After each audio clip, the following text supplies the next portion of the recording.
You know, there are American heroes who don't like this idea. Neil Armstrong, Gene Cernan have both testified against commercial spaceflight in the way that you're developing it, and I wonder what you think of that.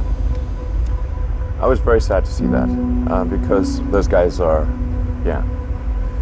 those guys are heroes of mine, so it's really tough. I wish they would come and visit and see the hardware that we're doing here. And I think that would change their mind.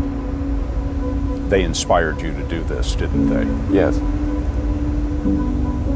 And to see them casting stones in your direction. It's difficult. Did you expect them to cheer you on? Certainly hoping they would. What are you trying to prove to them?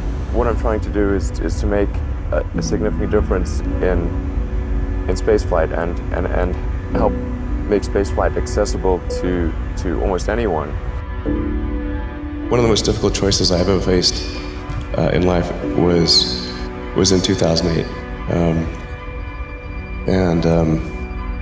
I think I had maybe $30 million left, or $30 or $40 million left in 2008. And I had two choices.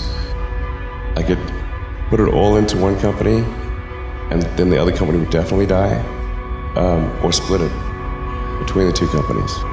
But if I split it between the two companies, then both might die. When you put your blood, sweat, and tears into creating something, or building something, it's like a child.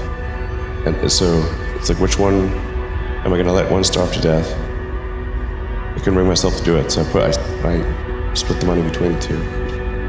Fortunately, thank goodness, they both came through. What was your biggest failure, and how did it change you? Well, there's a ton of failures along the way, that's for sure.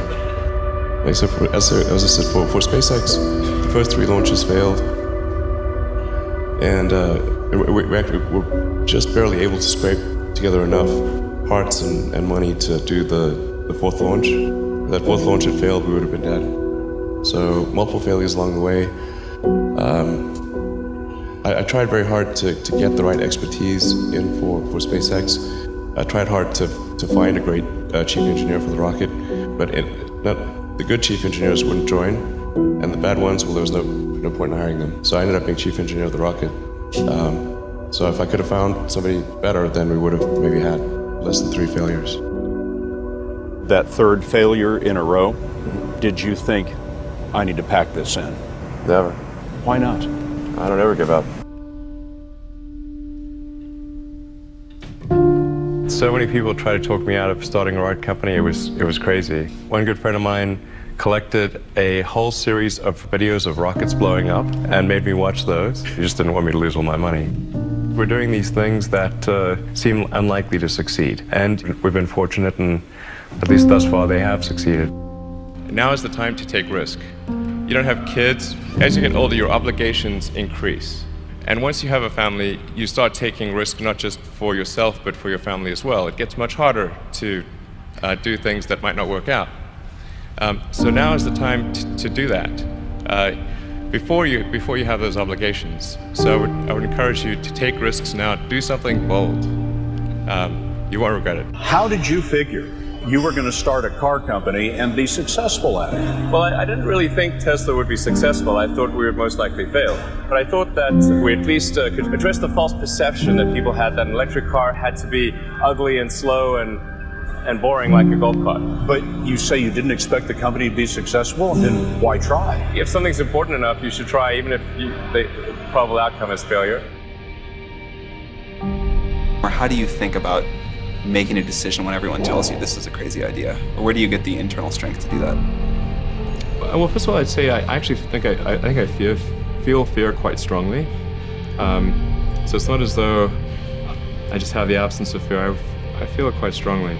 But there are just times when something is important enough, you believe in it enough, that you do it in spite of the fear.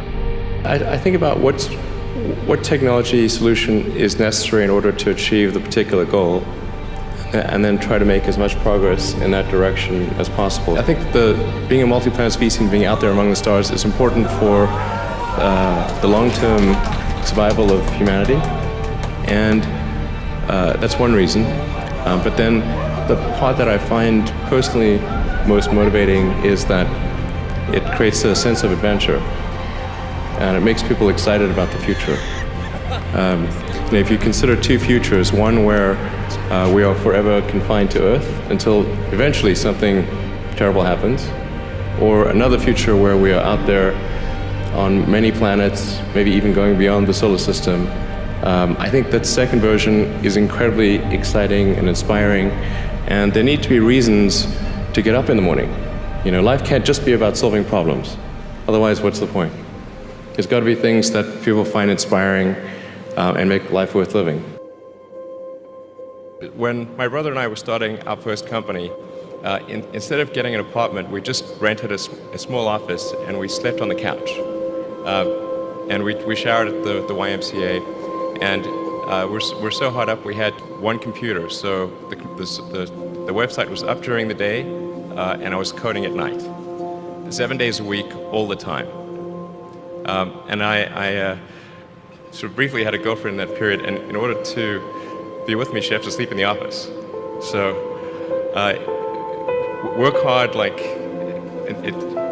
every waking hour. That's the thing I would say, particularly if you're starting a company.